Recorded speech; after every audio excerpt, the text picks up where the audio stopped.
When you have an adventure together, you're not only going to give yourself something to talk about on the way home, but you're flushed with that exercise high.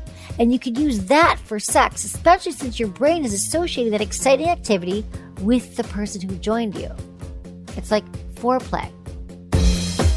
You're listening to Sex with Emily. I'm Dr. Emily, and I'm here to help you prioritize your pleasure and liberate the conversation around sex. So how do you kickstart sexual arousal? Would you believe me if I told you that sometimes the best ways to get turned on have nothing to do with sex itself? When you take the focus off the bedroom and turn your focus toward adventure, the kind that gets your heart pumping, your adrenaline going, and your anticipation building, a cool thing happens in your brain. You're excited, and that excitement spills over from the activity into sex.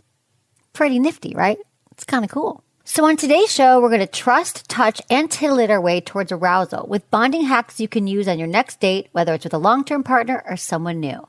Plus, I take your questions. Ways to feel confident and sexual again after a breakup. How to have kinky sex with a partner who says they aren't interested in any kink at all. How to decide if you should wait to develop a relationship with a super busy person or just cut them loose. How to take sexy pictures with each other. And how to communicate your needs efficiently outside the bedroom so you can reignite the spark when you're back inside. Intentions with Emily. For each episode, join me in setting an intention for the show. I do it. I encourage you to do the same. So when you're listening, what do you want to get out of this episode? My intention is to give you the goods on arousal, which is like a secret weapon for all your sexual relationships. If you know how to excite your body, well, you can use that for your sexual connection. Please rate and review Sex with Emily wherever you listen to the show. And my new Valentine's Day gift guide is up at sexwithemily.com. You got to check it out. Also, check out my YouTube channel for more sex tips and advice. If you want to ask me a question, just call my hotline, 559-TALK-SEX or 559-825-5739.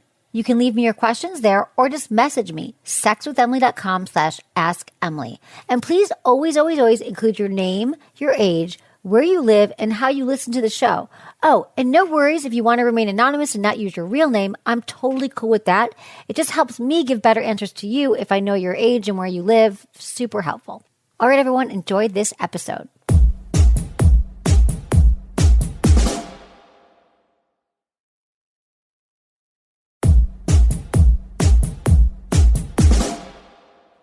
All right, everyone, let's talk sexy bonding activities. I've got lots of questions from you all on how to have sexier dates, how to make your sex life more passionate, all that. But I'm going to be honest with you. Sometimes arousal is a little indirect. It's not always just like throw in some lingerie, light a candle, and let the sex begin. Poof, we're excited. Often, we have to work with our own brain chemistry beforehand to create an aroused state of mind so we can actually ground in the moment and be turned on. Only then can you use that energy with your partner to have the heart-pumping sex you all crave. And I know you do.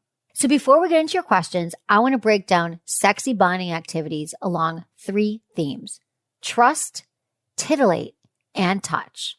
Let's do this. So number 1, we have bonding activities centered on the idea of trust. This is where you're going to have to get a little bit vulnerable. You're stepping out of your comfort zones, and in so doing, you're witnessing a new side of each other. Let me give you some specific examples. You're going out to dinner with your partner, and you take one of those question card games along with you, like Esther Perel's Where Should We Begin? Or like Serena Kerrigan's card deck, Let's Date. Both these women, by the way, are friends on the podcast. So here's some example questions, and you'll see what I'm talking about.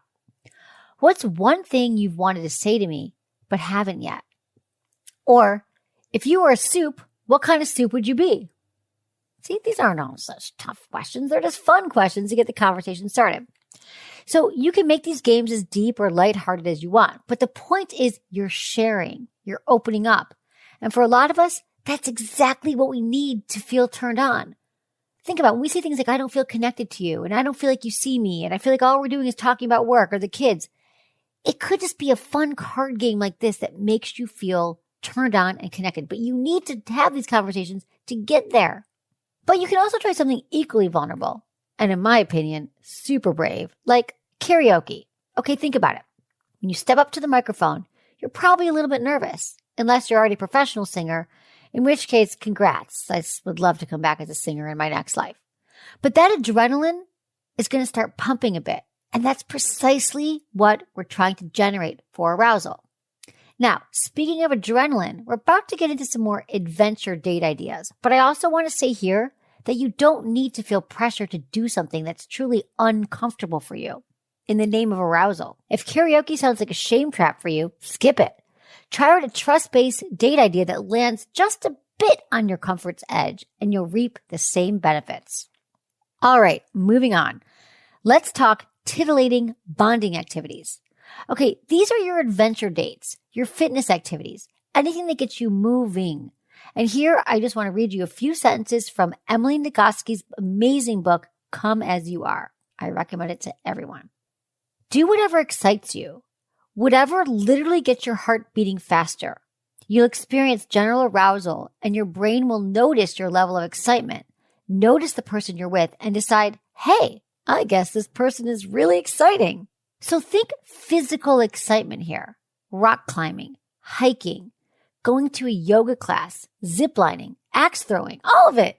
Even something as simple as going on a walk or a run together. Point is, we're using our nervous system in an intelligent way by juicing ourselves with just the right amount of adrenaline, which, by the way, is also released during sex.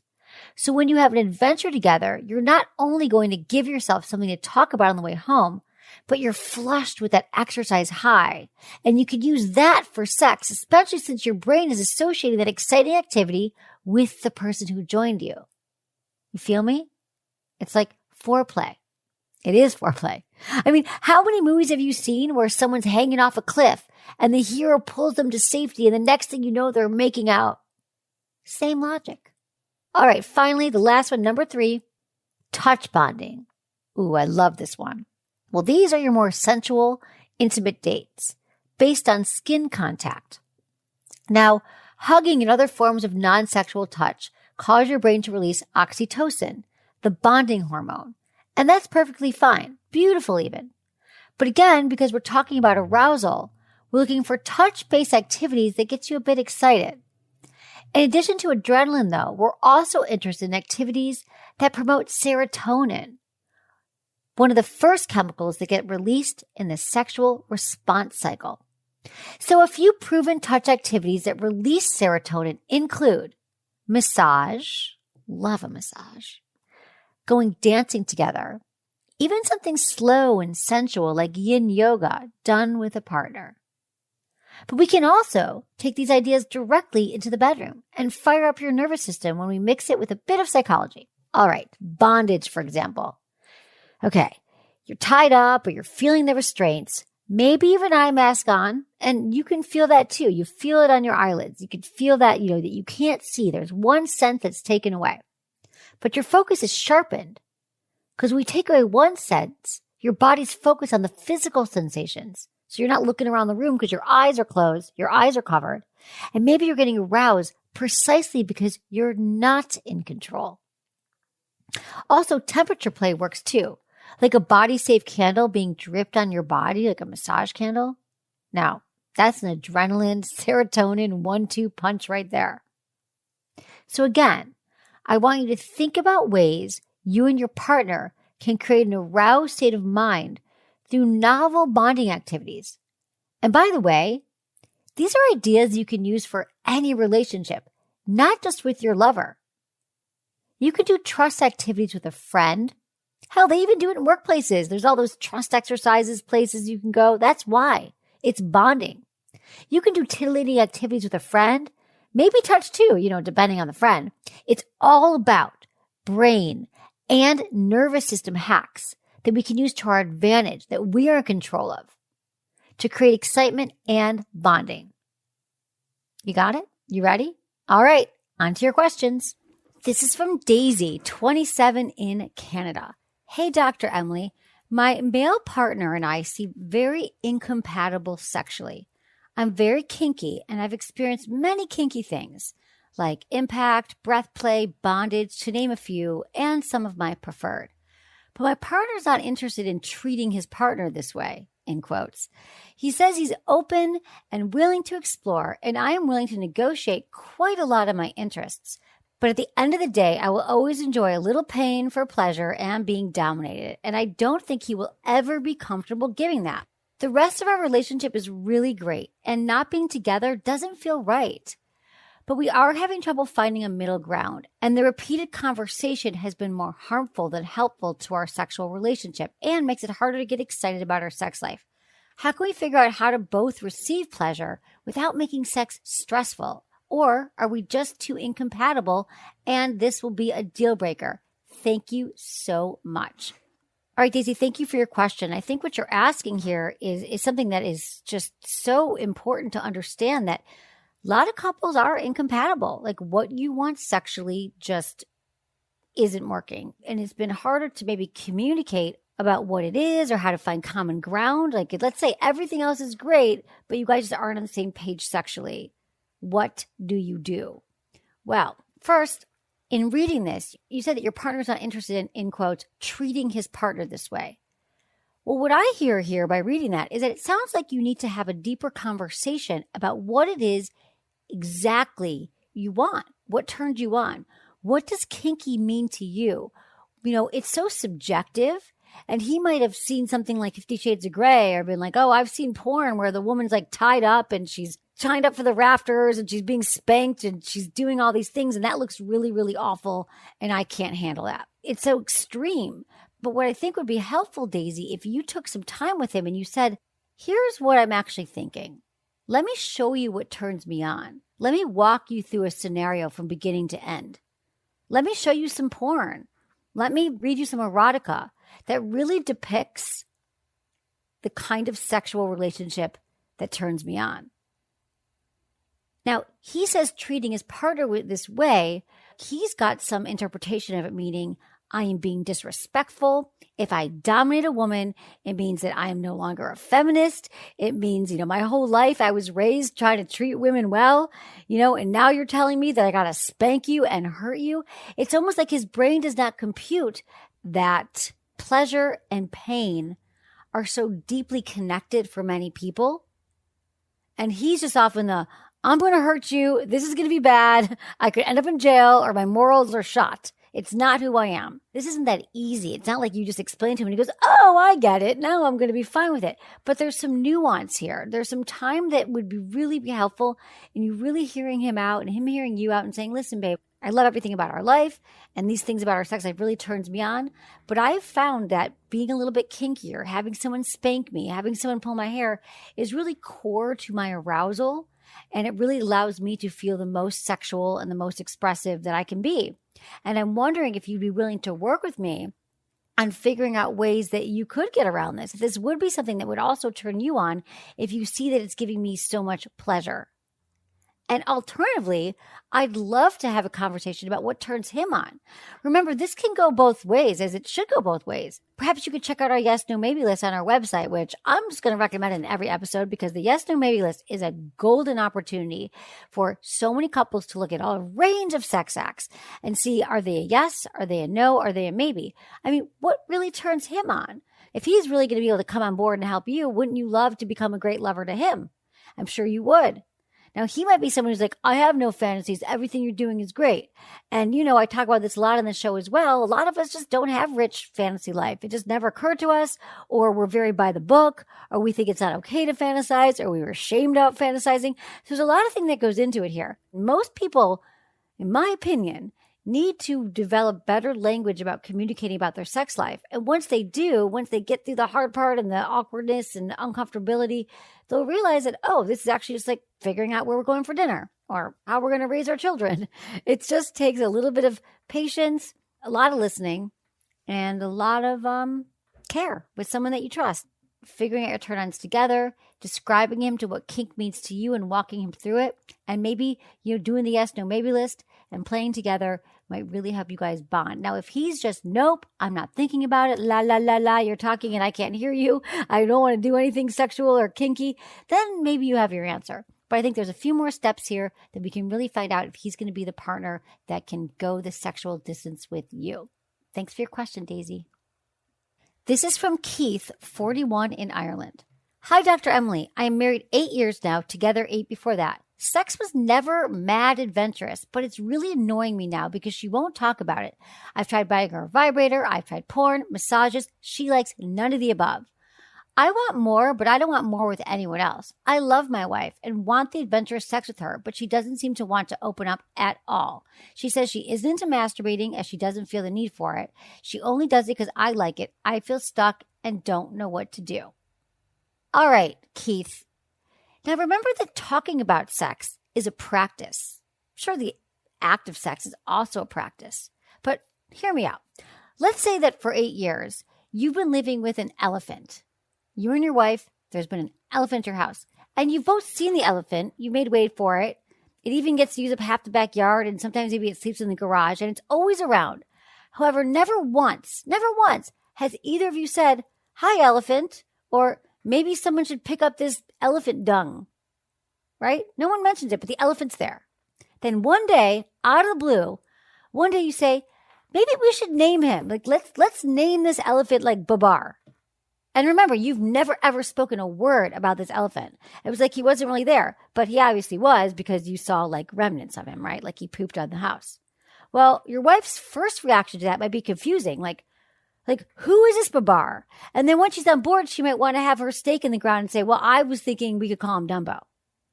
And my point is a shock to the system to never talk about sex, even though it's always there. Like the sex is always there. You know, you're having sex and then boom, out of the blue, we have to talk about it. We have to solve it. We have to make it great. And oh, guess what? It was never that great in the past.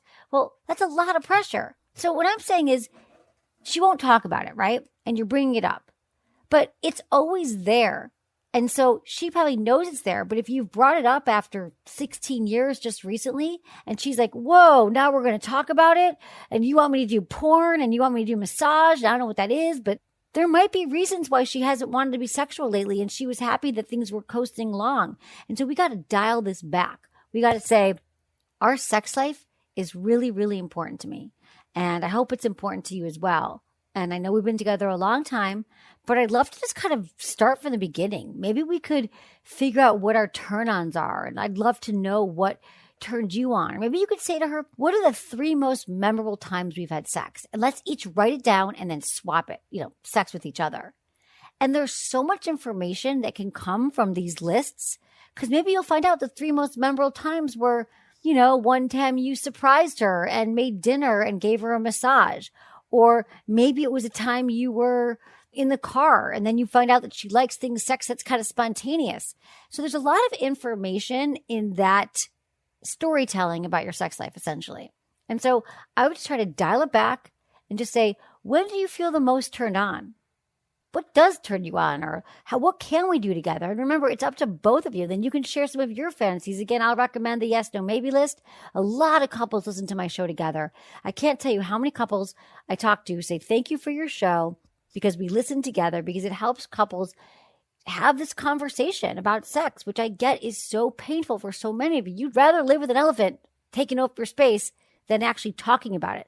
But once you talk about it and you name it, and you get into the conversation, you realize it's actually really, really important.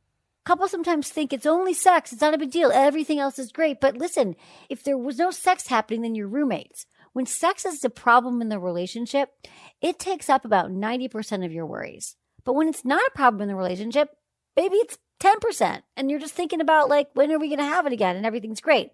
But I find that most couples fall into the larger range of problems around sex simply because they don't talk about it. So I want you to kind of get out of your own way here because you sound really frustrated, which I get it. She won't talk about it. But maybe it's the way you're bringing it up. Maybe it's, we got to peel it back and say, I realize maybe I bring these things up, babe, and it's turned you off. But I think that we can both agree we want to be great lovers to each other. Now, she might say, I never want to talk about it and I don't care about our sex life. Well, then you have more information. Then you can say, well, tell me more about that. And remember, you guys, saying tell me more about that and getting curious is probably the best advice I could ever give you.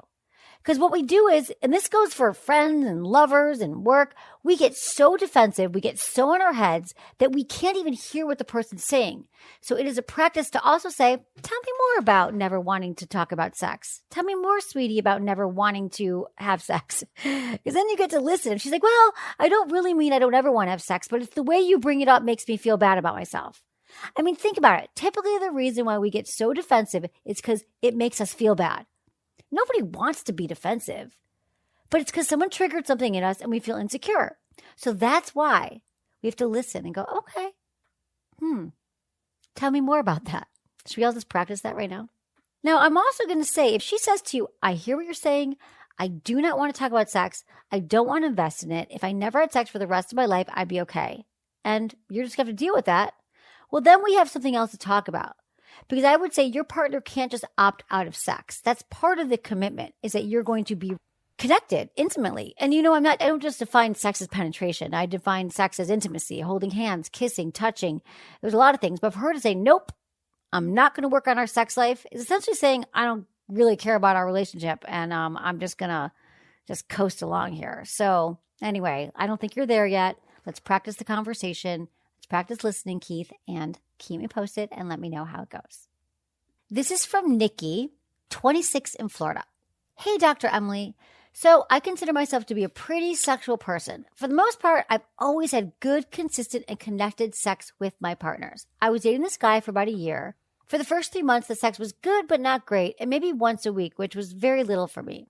I tried to connect with him and get him to open up, but that just made him put a bigger wall up, which led to less frequent, disconnected sex. He would rarely ever compliment me, make me feel wanted, or initiate sex, which inevitably made me feel undesirable. Among other reasons, I broke up with him, but I'm starting to worry that it is his insecurities and mindset on sex have brought me down. I'm ready to move on and go back to being my sexual self, exploring and growing. I've been putting myself out there, but I wanted to ask your advice on what I could do to better myself and get myself back to feeling sexual and desired. It feels great to flirt and go on dates, but I want to do something for me that doesn't feel like I'm just filling a void that I was missing in my past relationship. I just don't want to turn this into me seeking out validation from other people. I masturbate regularly, but is there something else I can do to help bring out the sexual side of me that I feel like I've been pushing down? Thank you so much for everything you do. You really help me so much. All right, Nikki, I really appreciate your question here. It sounds like you are just really evolved and working on yourself, and you know that that's just not how you want to feel in a relationship. And so you're putting yourself out there, but then you also know yourself well enough to know, am I filling a void? I don't want to just go on autopilot and just start sleeping with people to fill me up. And again, that's a very evolved, emotionally intelligent way of describing the situation. So I'm not worried about you at all, Nikki. Just saying. So first, here's a few tips. I just want to remind you that you are not the words that your ex said to you. So let's just separate that for a minute. A lot of times we just hear voices in our head. It could be from our parents. It could be from our exes. It could be from our bosses. It could be from our friends. And we somehow commingle that with our character and who we are. Like someone shamed you about something and someone's made you feel bad. And then all of a sudden we make it like it's true. But your past issues with him were more about his problems, and his challenges than yours. He essentially wasn't having sex at the rate that you wanted. He was disconnected. He didn't compliment you. He didn't make you feel wanted or initiate sex. And all those things made you feel undesirable. And I'm not even saying that he's a bad guy. But what we've learned about you here, Nikki, is that you actually need to be with somebody who makes you feel cherished, who adores you, who communicates, who shares your love language. It sounds like it's words. It sounds like you need someone to touch you and make you feel good. And there is no shame in that. So you're not even going to be attracted to someone going forward who doesn't do any of those things. Because I can tell. I feel you, Nikki. Like that kind of guy who's like, take it or leave it. Maybe I'll have sex with you tonight. Maybe I won't. You'll deal with that for like 3 minutes in a future relationship, just so you know. So you're going to have much better focus now moving forward to meet healthier partners who are going to make you feel good. You had this pain. You had this learning experience. And now I want you to work on having the compassion for yourself. Which is a tall order, I know, in a way, because you're like, oh God, self-love, self-compassion. But I'm telling you, this works. It works. Because what you have to do is, I'm asking you to rewire your brain right now. I'm asking you to fill your brain and your mind and your actions with thoughts and words and feelings that you're programming, not your ex. We got to stamp him out. So journaling about how you want to feel, writing I am deserving of love and feeling good. And even writing in the present tense as you already have it, journaling this or visualizing it. I love visualizing and saying, wow, I'm with my new partner and we're in the bedroom. Maybe when you're masturbating and you're picturing this person and he's going down on you and he's initiating sex. And how does he make you feel? Well, how does he touch you? What are the words that he says to you? That's a really fun, erotic game to play with ourselves. And you guys also know I'm not making up visualization here and the power of manifestation, but when you feel something and you visualize it and you feel it and you can smell it and taste it and hear it, it's way more likely for it to happen. So it's almost like you're acting as if, this is quantum physics. It will show up. It will show up for you. Okay.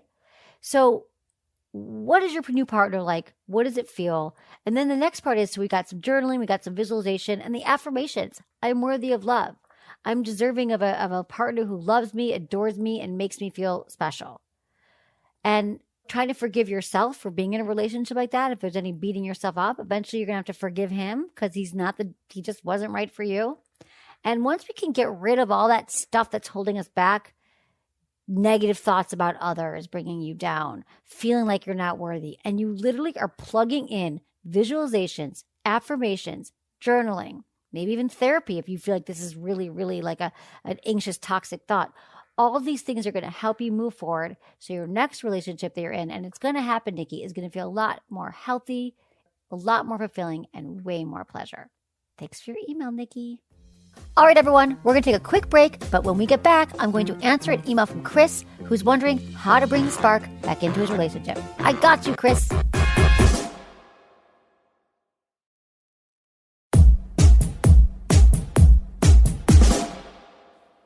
This is from Chris, 37, in Las Vegas. Hi, Dr. Emily. My wife and I are newlyweds. Unfortunately for us, we're newlyweds with sex life problems.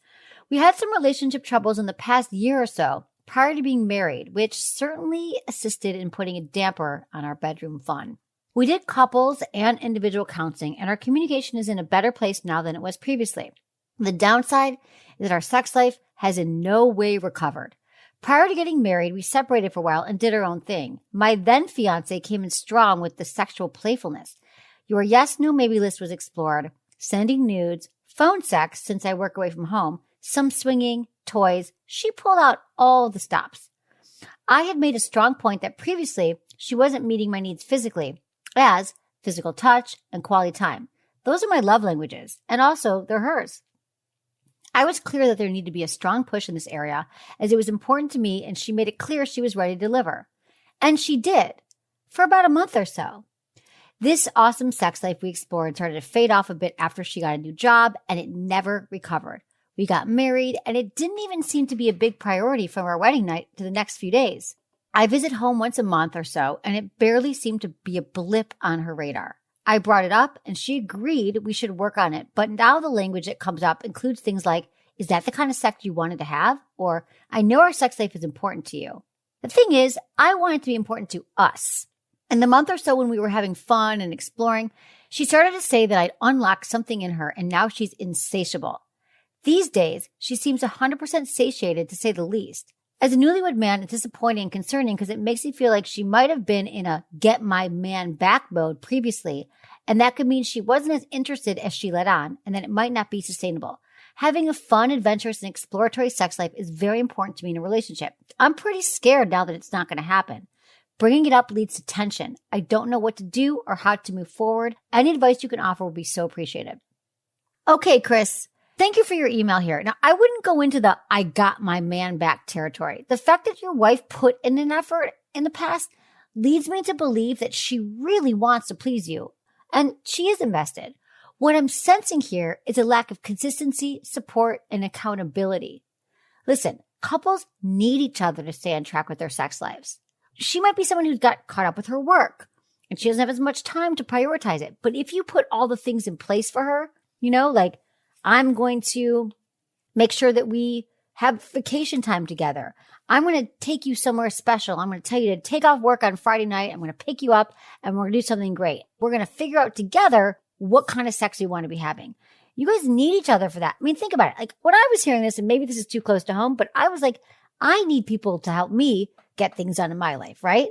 Like I have my team and they help me prioritize, they help me focus on things, and they help me meet my goals around work. So maybe I'm going to give your wife benefit of the doubt that she actually does want to work on your sex life. And she wants to be a great lover and she wants to initiate and do all the things. But if she's working a lot and prioritizing work, it just might be hard for her to find the space. Because for some people, it's really easy. Some people are great at organizing. They know what they want. They're super goal oriented. They're like, sex life is important to me. And I'm going to put it at the top. But if she's someone who has a lot of other priorities, it just might be harder for her. You can try to work together. You can say we're in this together rather than she's got to initiate now, or she's not, I'm really afraid. She's sensing that as well. So if you just roll this all back and you start with a new attitude and you say, I realize that maybe I've been putting some pressure on you lately, but I just want to talk about going forward. We're married now. Let's talk about ways that we want to show up for each other intimately. How amazing that you both share physical touch and quality time. Because then you could say, I've been thinking a lot about our love languages, and since we both like physical touch, I thought we could take it a massage class and we could learn how to massage each other together. And we could have a date night, non-negotiable every week where we are for sure we have quality time together. Because I'll bet if you guys are both busy leading your own lives, you probably haven't as much quality time together. And so that has to be something that is a non-negotiable in your relationship. We're going to have our date night. We're going to spend every Saturdays together. We're going to make sure that every quarter we have a week-long vacation together. See what I mean? So this is really working and supporting each other so you're both getting your needs met, sexual and otherwise. So let's reframe the conversation. Let's get you out of the doomsday, this is not going to work, I'm really afraid, and give her the opportunity to show up and the tools she might need to show up to be that lover to herself and to you. So let's get rid of the fear and anxiety around it and let's get some practical tools so you guys can start working together and having amazing sex. You both deserve it. This is from Justin, 40 in Texas. Hi, Dr. Emily. My girlfriend and I have an almost 2-year-old now, and the first several months of our relationship, prior to her getting pregnant, we were having frequent random intercourse and oral sessions, mostly initiated by her, which was amazing. Once she got pregnant, and even now, she's still breastfeeding, which I know can impact libido. Her drive has not been anywhere close to where it was. It went from 4 times per week to once a month, maybe, and she hardly ever initiates. There was a period of time where it was uncomfortable for her to have sex, and that has slowly gotten better, but now she feels like it's more of a job to her instead of something organic she truly enjoys, and she doesn't want to disappoint me when she says no. What can we do to try to get back to more frequent sex and even her initiating from time to time, even if it's just 1 time per week? All right, Justin. For 2 years now, you've been experiencing sex way less frequently. It sounds like you understand that having a baby is going to have an impact on it and just not where you want it to be. And you want the 4 times a week and you want to initiate. I understand all of that. What I wish is that when we have that first conversation, like that exciting conversation with our doctor when we say we're having a baby, that after the doctor says congratulations, he says something like, okay, here's what you need to know about your sex life. Your sexual desire is going to fluctuate throughout your pregnancy, the next 9 months. Some women say the 3rd trimester, they're extra spicy and they want more sex, some not so much. But after you have the baby, it might take a year or so until you're both feeling sexual again. Oh, and don't expect random acts of oral, my wonderful patients, at all the first 6 months. In fact, maybe longer than that, maybe for a year. Because now you have a baby and your baby's mom is breastfeeding. She's literally responsible for its life on a moment-to-moment basis. And your adorable, beloved baby is hanging off her 24/7. So it's hard for the mom, just so you know this, to go to the bathroom, to shower, to eat, call her mom back. So when you walk in the door from wherever you were, she's not thinking how tasty it would be to go down on you. She's wondering if you have snacks. She's wondering if you could hold the baby for a second.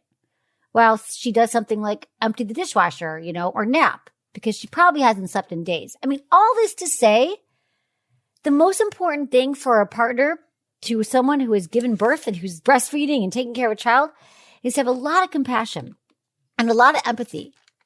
And to bring it back to the topic of today's show, putting a lot of time into understanding your partner's desire language. What does she need to feel most in her body?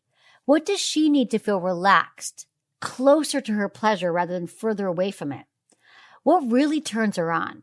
Like not just when you go down on her. What are the steps before the steps before the steps? What's her love language? I mean, maybe she wants acts of service. So maybe you're making the bed and watching the baby so she can exercise or walk outside or help around the house. I mean, maybe you already do this. I'm just giving an example here. Maybe that's her foreplay. Or maybe she really likes touch and she would love if you drew her a bath and you helped her suds up and you gave her a massage afterwards. So once you figure out what she needs to get her nervous system calm, so she's not in fight or flight and caring for the baby, so she can just go, I feel really good and in my body, she might get that inkling of desire back so you can both continue to fan that flame of connection that you once had. I don't believe that your connection's gone. It's rather, how can you both better understand each other now as parents, 2 years in, when your entire life, where you could have sex 4 times a week, where you could have random acts of oral, all these things, it's no longer the case. And since again, we don't understand our desire cycles, we don't know what actually gets us in the mood for sex. And furthermore, we don't want to talk about it with fear of shaming ourselves, shaming our partners. We don't know what to say. And then we're mute. And then that doesn't bode well for any relationship. And that's why I do the show. That's why we're all in this together. So I would reel back. I would slow down a little bit, Justin, and just on your next date night, which can I just give this a shout out here for date night? It is so important for couples to have non-negotiable date night where it's literally like just as important as your baby's first doctor's appointment. It's as important as your doctor's appointment. It's important as Thanksgiving. And this is not just me. There are so many studies that show that couples who have a non-negotiable date night every single week, not once a month, not when you remember, not when you feel like it, because you won't ever feel like it. And it's without the kids. They set rules around it. Maybe they leave their phones in the car. They're not allowed to talk about their kids. They're not allowed to talk about work. And it's just about the two of you. Because remember, your relationship as a couple, it requires nurturing. It requires an intense focus on the health of your bond and the health of your relationship. It requires commitment to your relationship, to saying, we're going to be such better parents. We're going to be better at our jobs. We're going to be better at everything if we make sure that our relationship is healthy. So I recommend that next time you guys are on date night, you say to her, how's it been going? Is there anything you need from me? How can I help you? How can I make you feel most in your body? You know, I don't want to pressure you at all. You know her. You guys have been together a while. Let's just open up the conversation, get curious. You're not going to solve it in one date night. But, I think, again, this is just about the spirit of this show. Is getting couples both to be on board, committed, and contributing equal parts to the health of your relationship and your sex life. All right, Dustin, thank you so much for email and best of luck to you. Let me know how it goes. Keep me posted. This is from Matt, 35 in Michigan. Hey, Dr. Emily, how do I get my wife on board for allowing me to take some sexy photos of her? I've done some boudoir shots of others before and would like to do some of my wife. I would consider myself a hobbyist photographer. Thanks. Whenever people say things to me like, how do I get my partner to? How do I get my partner to have a threesome? How do I get my partner to give me oral? How do I get my partner to let me take naked photos of her? I always think, well, you're not going to get your partner to do anything. To me, that just sounds sort of, not that this is your intention, but it sounds like I'm going to do everything I can to get my way. But remember, when we're talking about your intimate connection with your partner, it's about both of you. It's about both of you having your needs met and succeeding. So maybe what I'm hearing is maybe she doesn't really understand it. Like, why? So let's start with your why. Why do you want to take sexy photos of her? Is it because you enjoy the process of taking photos? Is it because you want to have something to look back on once you have these photos and you can share them? Is it something that you want to do because you think it'll make her feel sexy to have photos? And also, what's in it for her? I mean, I don't know. She might be thinking, I don't love my body right now. I don't want anyone to ever see these photos. I don't feel very sexy. So having a deeper conversation about what it actually means for her to participate and for you guys to have this experience of taking boudoir photographs together, understand where you're coming from and what's in it for her or what's not, will really help you get what you want and get what she wants. I actually think that taking boudoir photographs together sounds kind of fun and hot. Like, to be honest, if I was with a partner that I trusted and he said, I think it'd just be really sexy to watch you. I love taking pictures and I feel really in flow and I feel like my most confident self, and you would be my dream subject because I love watching you move and I love seeing you dress up in lingerie and let's go shopping and buy you some clothes that make you feel sexy and that turn you on. And maybe we can rent a hotel room for the day with a pool and we could go to a beach somewhere and take photos. Like, give her the details about it. Like, what is how does this day go down? Are there snacks? Is there wine? Is there a babysitter? Again, and this goes for everything, guys. This goes for your partner saying, I don't want to do anal, honestly. People oftentimes just say no to things because they don't understand what you are picturing.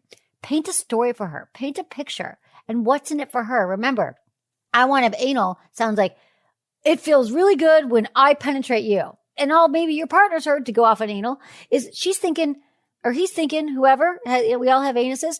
Oh God, well that's about you, but that's going to be painful. And my anus is only for exiting and all the things we talk about in all of our anal shows, which you can look at. We've got tons of anal shows and tons of anal blogs. I'm not going to get off on anal, but what I'm going to say is we often just blurt things out to get out what our needs. And then we feel rejected when we're not really explaining where we're coming from, why it's a core part of our eroticism, why it turns us on. And then remember thinking about our partner.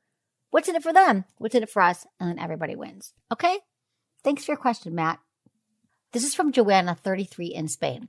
Hello, Dr. Emily. First of all, thank you so much for the show that I adore. It made my sex life a lot more exciting and easier. I am finally dating again, but I feel like he never has time to meet me. I think that in these first few weeks, you really want to get to know the other person with no excuses. But for the first time in my life, someone keeps finding excuses, which seem legit. They're all work-related, but still. I don't believe he's seeing other people, and he told me he really liked me. I would like to know if I should wait, invest in this, or if this is a red flag. I think when we were young, there were no excuses, meaning that when you wanted someone, you would do anything. But nowadays, life gets in the way, and is it valid to keep people on hold or not? Great question, Joanna, and I'm so glad you like the show and that it's made your sex life a lot more exciting. That's what I'm all about. So listen, I'm going to here to validate you, Joanna. It is totally valid that you want someone who's into it, has the time. He might not have time right now. And it's totally okay for you to say to him, you know what? I'm really liking our connection, but what I'm looking for right now is someone who has time to invest in dating and getting to know someone. And it seems like we have, good vibes here, but if dating isn't a priority to you right now, I totally get it. But just let me know. It was really nice to meet you. Maybe our paths will cross in the future. Rather than questioning it and worrying, is he going to get in touch? Is he not going to get in touch? I think the sooner we just say, you know what? I've learned a lot in my life and I've actually been like you and I've been in times where I wasn't prioritizing relationships. But right now, it's a really important part of my life. I love dating and I love being in relationships. And that's what I'm looking for. So just let me know. I'm reading that maybe you're really busy with work and all that, which is totally cool. And that this might not be the right time. So that's how I would deal with this one. But I don't believe in really waiting around that long for people to change, especially early on in a relationship. Remember, they're doing you a favor. People show you who they are pretty early on. The issues you have on the third date, you're going to have forever. Unless someone really tries to change, if they're always late, they're not prioritizing you, they cancel, they don't pay, they're cheap, like all the things, people don't change that much. No, I'm not saying that everyone's perfect. We all have things that show up on the third date, right? I'm not saying they're all deal breakers. But a red flag to me here is indeed him making you feel like you're not desirable. And I don't think it's a younger, older thing. I think when we're younger, definitely we don't have as much worry. We throw caution to the wind. We're like, I could just date this person forever. I have all the time in the world. And maybe when we get older, we realize like we've learned a lot. We've been in older relationships. No matter what age you are, we can always find somebody who's going to be on the same page as we are. And a lot of dating is timing. Maybe he's amazing and he's a great guy for you, but the fact that he's not available right now means that he's just not. I've been there. I've been in times where I meet someone great and I'll say, you know what? I'm not actually going to date the next few months because I am so busy with work. I don't have space or time to be a good partner. I don't have time to date someone right now, so I'm just taking it off the table, which is a huge relief for me not to have to think about dating. Can't tell you. I was like, how nice to just focus on my friends and my health and work. Then I actually felt way more ready to get back to dating once I took that time. That's just a little public service announcement for everybody that you don't have to always be on this perpetual treadmill of trying to date. It feels really good to take dating off the table. So just try that. You might like it. It gives you a lot of space because then you're like, oh, should I be swiping? Oh, should I be out at the bar night? Should I go on this date? No, I'm actually not dating till Q1. I actually did that once. I was like, I'm not going to date till the first quarter. It was very much a relief. So anyway, Joanna, you're not in that position. You want to date right now. So the faster we move through people who aren't meeting our needs and they don't want the same goals, faster we'll move on to find people who do meet our needs and our goals. All right, Joanna, thanks for your email.